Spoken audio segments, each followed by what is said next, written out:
Well, praise the Lord. God bless all of you. Pastor Roberto Bruno, pastor of the Central Apostolic Church. Hoping that this video finds you well and that you are excited about what the weekend has before you, or just excited about your life and it just happens to be a Friday. God bless you, and really, I really hope this video finds you well. I had read this article concerning social media, and I think maybe by this time we've all heard how social media gives us this dopamine drip, right? Like something exciting, like eating chocolate or something. And anytime we hear our phone buzz or ding when somebody's liking our post or something, it really does create this dopamine rush. And that's why a lot of people get, hooked on social media. But there's this interesting that's one phenomena. But there's also another interesting phenomena about social media as well, and you may have seen this as well on social media, where there is, maybe it's January or something, and someone gets on social media and says, I am dedicating my page now to my my weight loss journey, and this is the first day of it, and from here on out I'm gonna be posting about what I'm eating and this, that. I'm sure you've seen that. I've even seen them that, okay, this is the beginning. I'm going to start reading 3 chapters of the Bible a day. I'm going to pray, and all of that, all those proclamations are fine. What the social media, what this article was saying is about the phenomena is that once someone makes this proclamation on social media in front of everyone, the not just the dopamine drip, but the rush of, look at, I'm starting, really brings a lot of like encouragement, because I'm gonna do this. But interestingly, and you may know this as well, because usually when people make those claims on people I follow, I watch, because I like I like progress, I like goals, I like all of those things, and I've watched their page, and and usually it's only that one post. I mean, maybe those that I follow, it's usually more people just making the proclamation, and then there's not one post after that about the journey, about the going to college and finishing. And I don't have anything wrong. You got to start somewhere. It has to start in your head, and then to make it. It's the sticking to it that's the challenge, right?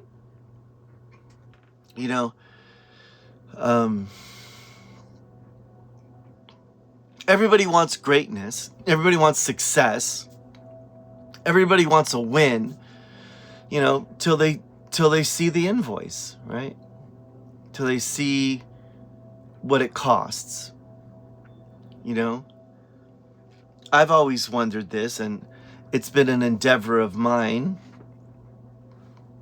I don't think I'm even close, but why do Christians not walk in the high callings that God has for them?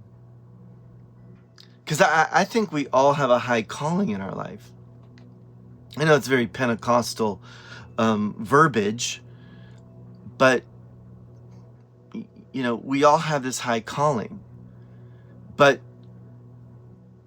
a lack of willingness to sacrifice. Why? Because it takes discipline. It takes, people are just not willing to pay the price. It's glorious to go to the gym, and I have done this before, go and I'm going to buy some new sweats, and I'm going to buy some new running shoes. I'm going to, get a membership at a gym, and all of that is really cool and really exciting. But then all of a sudden the realization is there's a price to be paid, right? I have to get up early, or I have to make time, or I'm tired. And again, I'm not judging anyone or necessarily even criticizing anyone.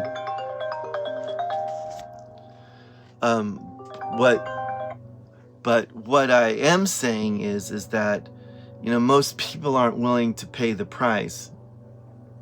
We love the story of the champion, but skips the chapters when they were overlooked or rejected or tested or left for dead, so to speak, or left to fail, right?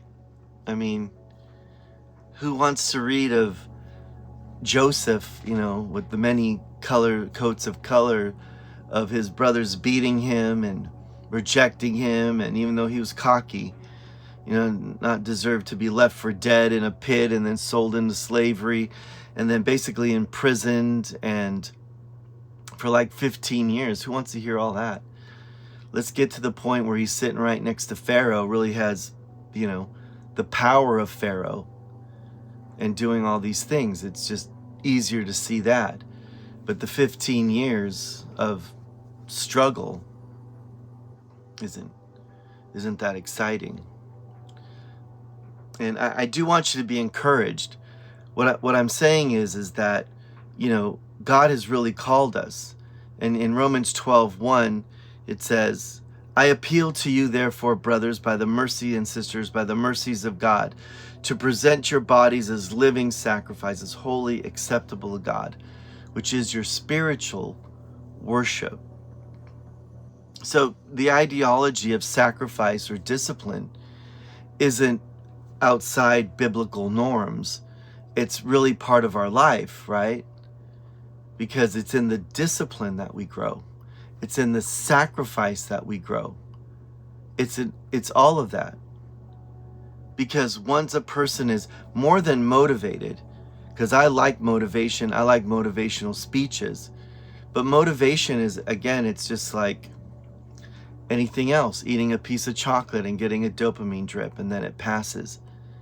But discipline, right? Sacrifice is just this conscious choice of getting up and doing it, getting up and praying, getting up and forsaking, things that maybe our body wants. And so I want you to be encouraged, because we are living in a time that people are desperate for God. And in money, and in some arenas, and maybe more than I want to believe, Christianity is a laughing stock, right? People are really quick to say, oh, I thought you were a Christian, right? When we get angry or whatever, we do something that the judgmental society deems that we shouldn't be doing, right? And I think part of discipline and sacrifice is integrity, right?